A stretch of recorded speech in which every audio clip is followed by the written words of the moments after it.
Class will be always be fine. जैसे कि हम जानते हैं कि हमने जो है वो साइंस का यूनिट नंबर 1 स्टार्ट किया हुआ डेट इज प्लांट सिस्टम।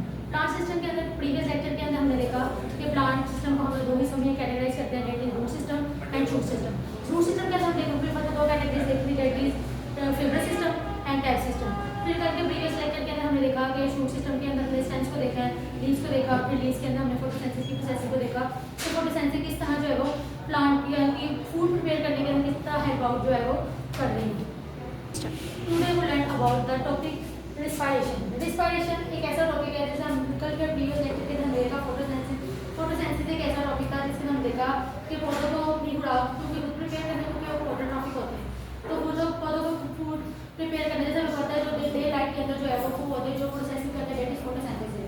और जैसे ही फोटोसिंथेसिस और जो रिस्पायरेशन है वो साइमल्टेनियसली रिएक्शंस होते हैं।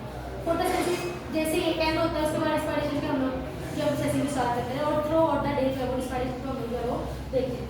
अब रिस्पायरेशन के हम लोग देखते हैं रिस्पायरेशन अब हमारे पास क्या है, रिस्पायरेशन एक केमिकल कोऑर्डिनेशन है। हम कहते हैं कि एक पौधों के अंदर फूड की ब्रेकडाउन जो हम केमिकली जो ब्रेकडाउन करवाते हैं उसको हम नाम देते हैं सेलुलर रिस्पायरेशन का। चूंकि ये रिस्पायरेशन जो है वो थ्रू आउट द सेल होती है, इनसाइड द सेल होती है, इसलिए इसको नाम देते हैं इंटरनल रिस्पायरेशन का नाम देते हैं या सेलुलर रिस्पायरेशन का नाम देते हैं। एंड देन हम ये जो प्रोसेसिंग आपके पास है ये आपकी स्टोमेटस के थ्रू होती है। जैसे कि हमने प्रीवियस लेक्चर्स के अंदर देखा होगा स्टोमेटस हमके एक ऐसी ओपनिंग होती है कि जो किसी भी लीव्स के अंदर आपके पास ओपनिंग्स होती हैं कि जो ओपनिंग एंड क्लोजिंग दो तरह के आपका स्टोमेटस होती है जिसके थ्रू ये आपकी न्यूट्रिएंट्स का मिनरल्स का वाटर का जितना भी आपके गैसेस का एक्सचेंज है ये वाटर का एक्सचेंज है स्टोमेटस के थ्रू होता है। तो चूंकि हमने कहा कि रिस्पायरेशन से फोटोसिंथेसिस के अंदर हम लोग जो है वो एज अ बाय प्रोडक्ट क्योंकि कार्बन डाइऑक्साइड की जरूरत होती है तो रिस्पायरेशन कैसा प्रोसेस है जिसके अंदर हम लोग कार्बन डाइऑक्साइड की जो है वो कुछ अमाउंट जो है वो यहाँ से प्रोड्यूस करवाते हैं। कुछ अमाउंट यहाँ पे जो कार्बन डाइऑक्साइड है वो प्रोड्यूस होती है, वो उसको प्रोड्यूस करवाने के लिए वो जो ऑक्सीजन है हम लोग जो एयर में जो ऑक्सीजन की कंसिस्टेंसी है जो मौजूद है वहाँ से ऑक्सीजन लेते हैं। ऑक्सीजन को एज अ बाय प्रोडक्ट के तौर पर लेके ऑक्सीजन को बाय प्रोडक्ट के तौर पर ले रहे ऑक्सीजन को एज अ बाय प्रोडक्ट के तौर पर लिया जाता है और फर्दर जो है रिस्पायरेशन के लिए यूज किया। रिस्पायरेशन की जो यील्ड है हमारे पास आते हैं केमिकल कॉम्बिनेट ब्रेकडाउन के बाद वो कार्बन डाइऑक्साइड को फर्दर मल्टीपल प्रोसेसिंग के अंदर फूड की फॉर्मेशन के अंदर फोटोसिंथेसिस के अंदर इस्तेमाल किया जाता है। और इस सारे फिनोमेना के अंदर स्टोमेटस का रोल है।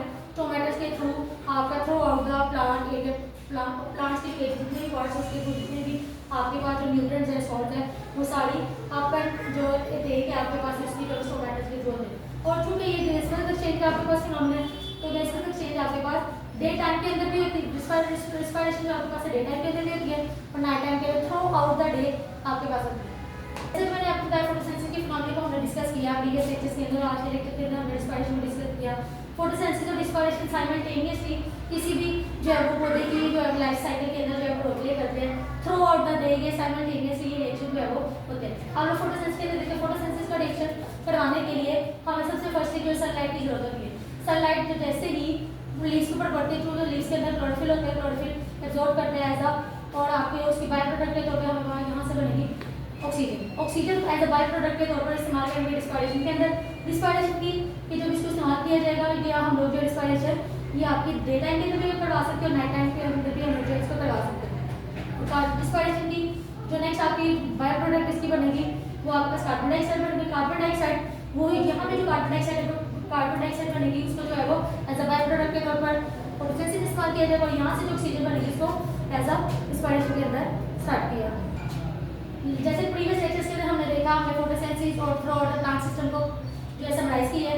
अब इस छोटी सी एक्सरसाइज यहाँ पे मेंशन की गई आपको internal that is quick reviews के अंदर आपको एक क्वेश्चन दिया गया है distinguish between the following xylem and phloem.